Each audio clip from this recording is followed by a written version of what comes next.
I'm Vun Si. The title of my final year project is Designing of High Voltage DC Supply using Multisim software. So now, I'll be demonstrating on how to build the half-wave Cockcroft-Walton multiplier circuit from scratch and run the simulation to get the desired outputs.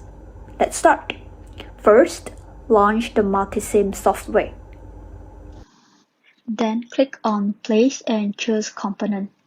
Find AC power from the sources group and place it on the circuit board. The display of the values is moved to the other side, as the remaining components will be connected on the right. Change the values of the power source to 800 volt and 50 kHz.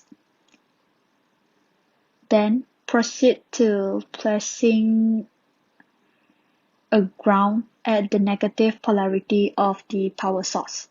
Then, place diodes of model 1N4007G.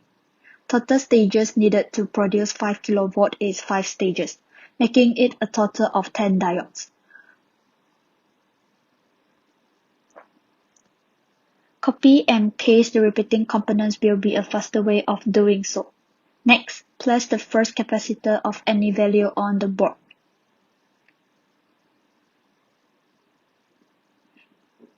Change the capacitance to 5 nanofarad. Then copy and paste the capacitors. A total of 10 capacitors for 5 stages, in alternate manner, above and bottom of the diodes on the board.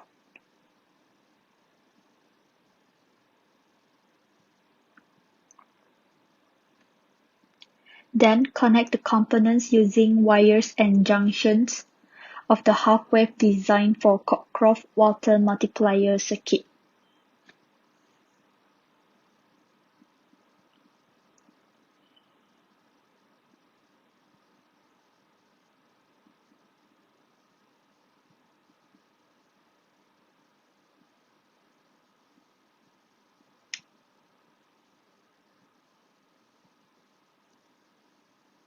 After completing the connections, place a probe at the last stage.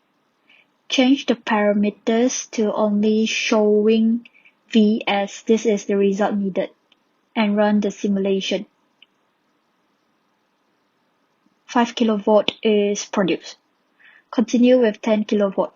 The total stages needed are 11 stages, which means there will be 22 diodes and 22 capacitors. 2 diodes and 2 capacitors per stage for a half-wave Cockcroft-Walton multiplier circuit. The connections of the components are the same as when producing 5 kV.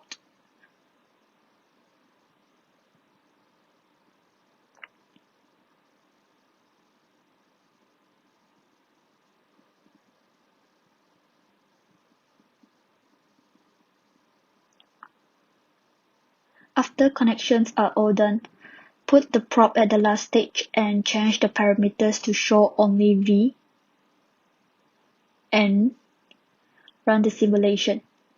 The final result is obtained at 10.8 kV. Moving on to 20 kV where 22 stages are needed. A total of 44 capacitors and 44 diodes are used. Connections are the same as the previous outputs. Simulation is run, and the final result is obtained at 20.6 kV. Thank you.